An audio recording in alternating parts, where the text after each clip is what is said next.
நஹ்மதுல்லாஹல் அலீம் வனுஸல்லி அலா ரசூலிஹில் கரீம். அம்மா பாத்.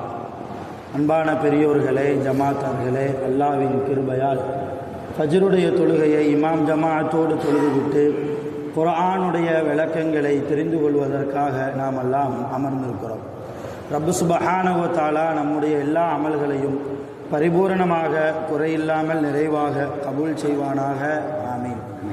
இன்றைய நாளை வல்ல ரஹ்மான் ரஹ்மத்தும் பரக்கத்தும் நிறைந்த நாளாக, கெட்ட முடிவுகளை விட்டும், முசீபத்துகளை விட்டும், ஷைத்தான்கள் பொறாமைக்காரர்களின் தீங்குகளை விட்டும், நோய் நொடிகளை விட்டும், ஆஸ்பத்திரி செலவுகளை விட்டும், திடீர் மரணங்களை விட்டும் பாதுகாப்பு பெற்ற நாளாக அல்லாஹ் இந்த நாளை நமக்கு அமைத்து தருவானாக. ஆமீன்.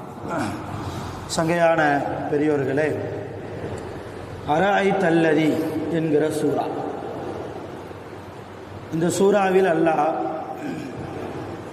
நபி ஸல்லல்லாஹு அலைஹி வஸல்லம் அவர்களிடத்தில் சில விஷயங்களை சொல்கிறார்.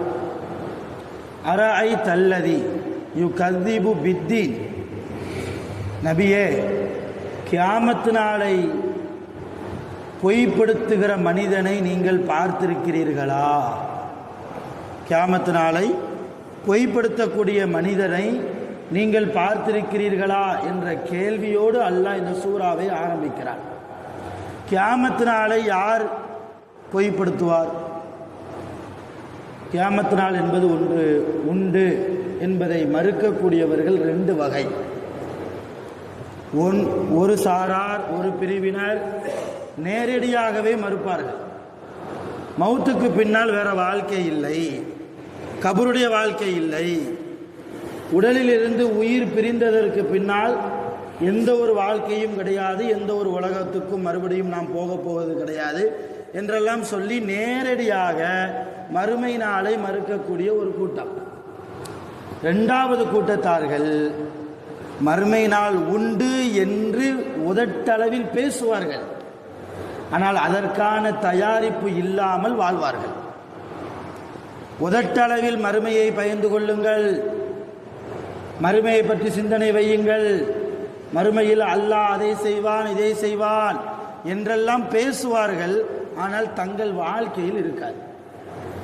அப்படி இருப்பவர்களும் மறுமையை பொய்ப்படுத்தக்கூடியவர்கள்தான் என்று அல்லாஹ் சொல்கிறார்.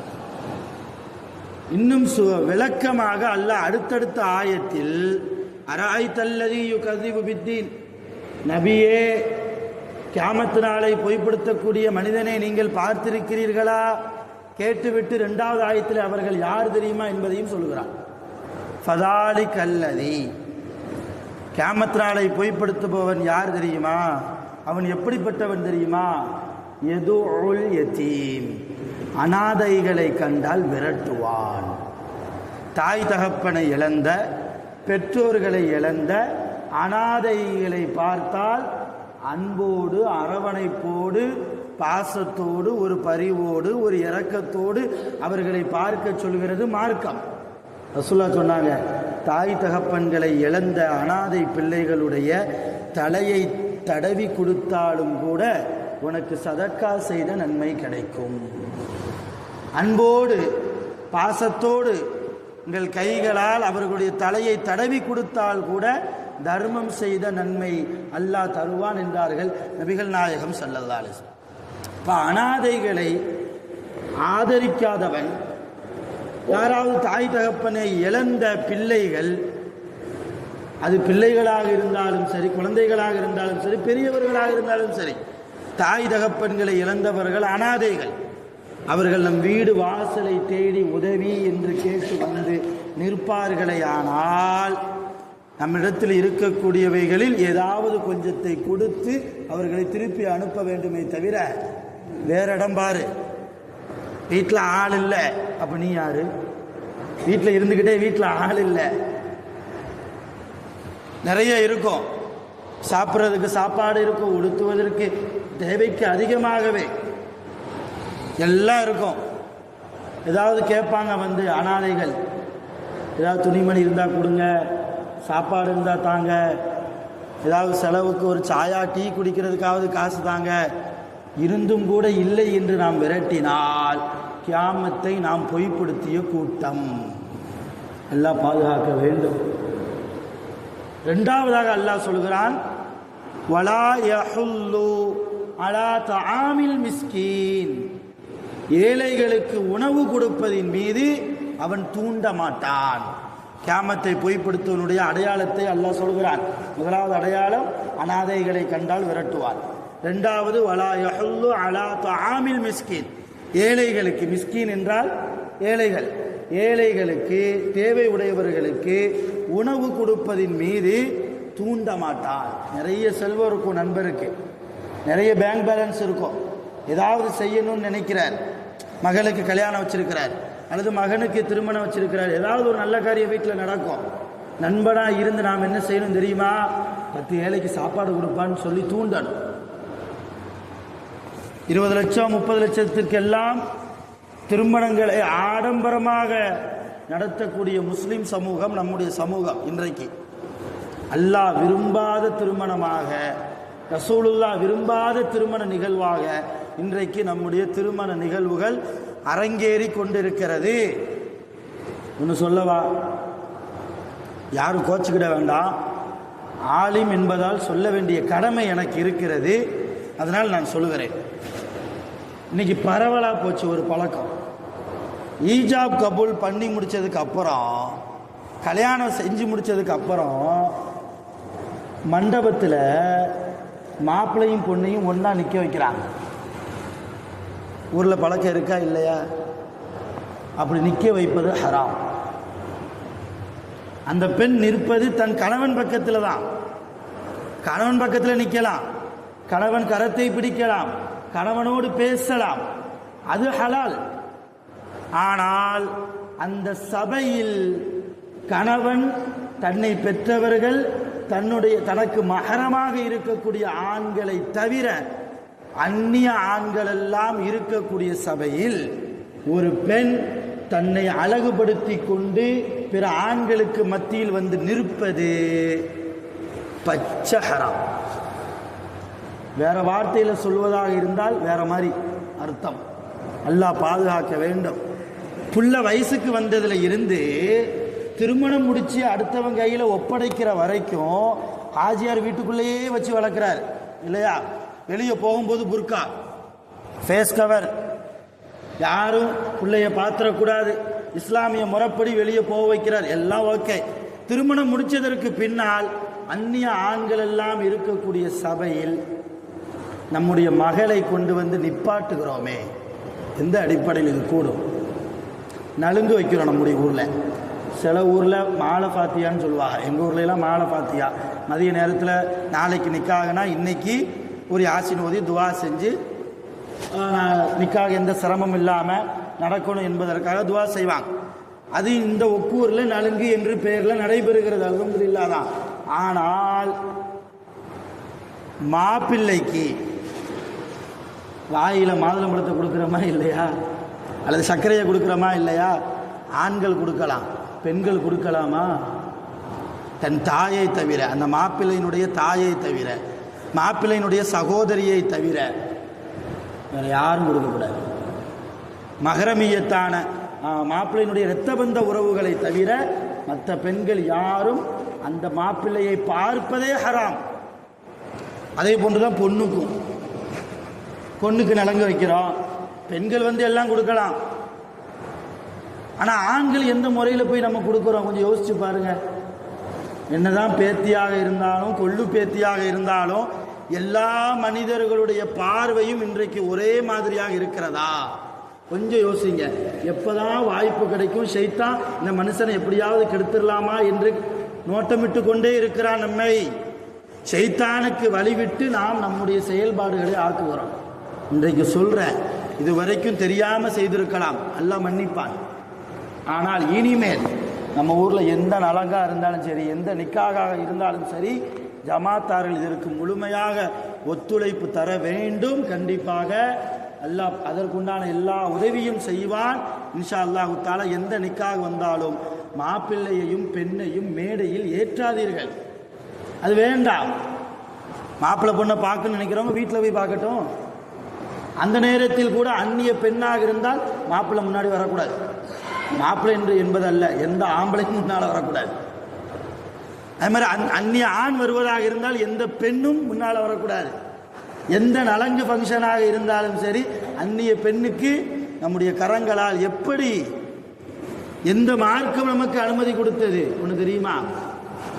ரசூலுல்லாஹி ஸல்லல்லாஹு அலைஹி வஸல்லம் அவங்களும் சையதுனா அலி ரலியல்லாஹு தஆலா அன்ஹு அவங்களும் அலி ரலியல்லாஹுடைய வீட்டுக்கு மஸ்ஜிது நபவியிலிருந்து நடந்து வர்றாங்க. வருகிற போது ரசூல்லா தூரத்திலிருந்து பார்க்குறாங்க. அலி ரலியல்லாஹுடைய வீட்டுக்குள்ள யாரோ ஒரு கிழவி போவது போல் தெரிகிறது, ஒரு மூதாட்டி போவது போல் தெரிகிறது. இப்போ ரசூல்லா அலி ரலியல்லாஹு கூப்பிட்டு கேட்குறாங்க, என்னப்பா அலி, உங்கள் வீட்டுக்கு யாரோ ஒரு மூதாட்டி போவது போன்று தெரிகிறதே, அது யாருன்னு பாருங்கிறாங்க. நம்ம வீட்டுக்கு மூதாட்டியா? அலி ரலியல்லாஹு பார்க்குறாங்க. அவங்க கண்ணுக்கு பார்த்தா ஃபாத்திமா அம்மா. இப்போ ரசூல்லாட்ட சொன்னாங்க, யார் ரசூலுல்லாஹ், அது கிளவி இல்லை, உங்கள் மக ஃபாத்திமா. உங்கள் மக ஃபாத்திமா தான் வெளியே போகிறாங்க, நான் வெளியே இருந்து வீட்டுக்குள்ளே போகிறாங்க. இல்லையே, நான் நல்லா பார்த்தேனே, ஏதோ கிளவி தான் உங்கள் வீட்டுக்கு போகிறாங்க, ஏதோ வயது முதிர்ந்த மூதாட்டி தான், மகளை பார்க்க போகிறாங்களோ என்னமோ தெரியல. இல்லை யார் ரசூலுல்லாஹ், இப்படி ரெண்டு பேருக்கும் பேச்சு போகுது. ரசூல்லா சொல்கிறாங்க, எதுக்கு இந்த வாக்குவாதம், வீட்டுக்குள்ளே போய் பார்த்துருவோமே என்று சொல்லி அலி ரலியல்லாஹுடைய வீட்டுக்குள்ளே வந்து பார்த்தா அங்கே எந்த கிழவியும் இல்லை, எந்த மூதாட்டியும் இல்லை. யார் தான் இருந்தா? ஃபாத்திமா ரலியல்லாஹு அன்ஹா அவங்க தான் இருந்தாங்க. ரசூலுல்லாஹ்க்கு ஆச்சரியம். ரசூலுல்லாஹுடைய கண்ணு பொய் பேசாதே. ரசூலுல்லாஹுடைய கண்ணு அந்த மாதிரி கண்ணா, நம்மளே மாதிரி சாதாரணமான கண்ணா? இல்லையே. இப்போ ஃபாத்திமா அம்மாட்ட கேட்டாங்க, நான் தூரத்திலிருந்து பார்த்தேன், ஏதோ கிளவி உள்ளே வந்த மாதிரி தான் தெரிஞ்சுது, ஆனால் உங்கள் கணவருடைய கண்ணுக்கு நீங்கள் காட்சி தந்தீர்கள், வீட்டுக்குள்ளே வந்து பார்த்தா நீங்கள் தான் இருக்கீங்க, என் கண்ணில் பட்ட கிளவியை காணோம், என்ன நடந்தது என்று கேட்க ஃபாத்திமா அம்மா சொன்னாங்களா, யார் ரசூலல்லாஹ், என் அருமை தந்தையே, அல்லாஹ் என் துஆவை கபூல் செய்து விட்டான், அல்லாஹ் என் துஆவை கபூல் செய்து விட்டான். நீ என்னம்மா அப்படி துவா செஞ்ச? நான் அல்லாஹ்ட்ட கேட்டேன், யா அல்லாஹ், நான் வீட்டை விட்டு வெளியே போய் திரும்ப நான் வீட்டுக்குள் வருகிற வரைக்கும் எந்த ஆண்களுடைய பார்வையிலும் என்னை ஒரு மூதாட்டியாக நீ காட்சி தருவாயாக, என்னை ஒரு இளம்பெண்ணாக காட்டி விடாதே, என் கணவனுடைய பார்வைக்கு மட்டும் நான் இளம்பெண்ணாக, வாலிப பெண்ணாக, அழகு நிறைந்த மங்கையாக நான் காட்சியளிக்க வேண்டுமே தவிர, என் தகப்பனாராக இருந்தாலும் கூட வீதியில் வைத்து என்னை அவர் பார்க்கிற போது அவர் கண்ணுக்கு நான் எப்படி தான் தெரியணும்? கிளவியாத்தான் தெரியணும். துவா செஞ்சேன், அல்லாஹ் என் துவாவை கபூல் செஞ்சுட்டான்.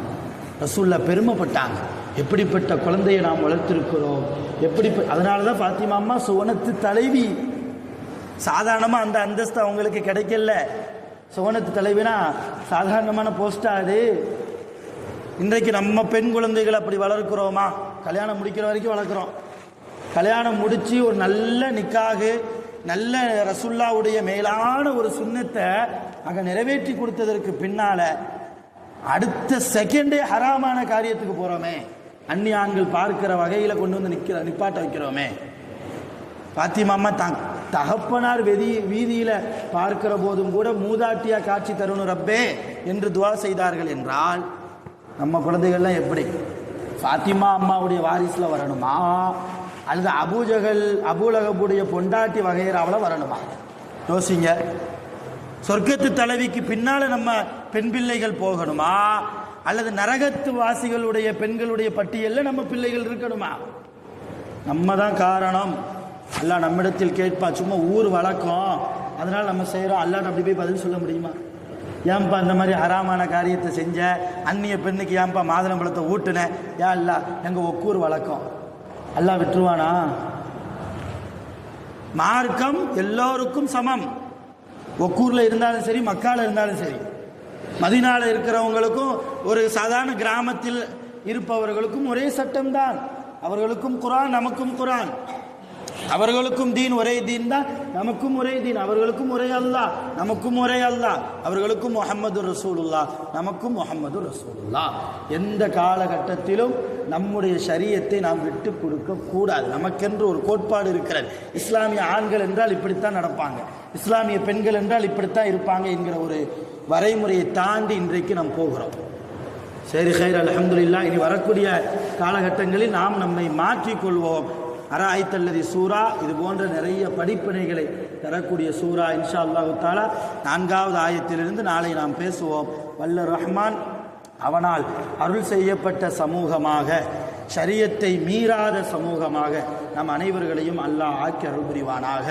வாஹிரு தஅவானா அல்ஹம்துலில்லாஹி ரப்பில் ஆலமீன். சுப்ஹானல்லாஹி வ பிஹம்திஹி, சுப்ஹானல்லாஹி வ பிஹம்திஹி, அஷ்ஹது அன் லா இலாஹா இல்லா அன்த, அஸ்தக்ஃபிருக வ அத்தூபு இலைக்.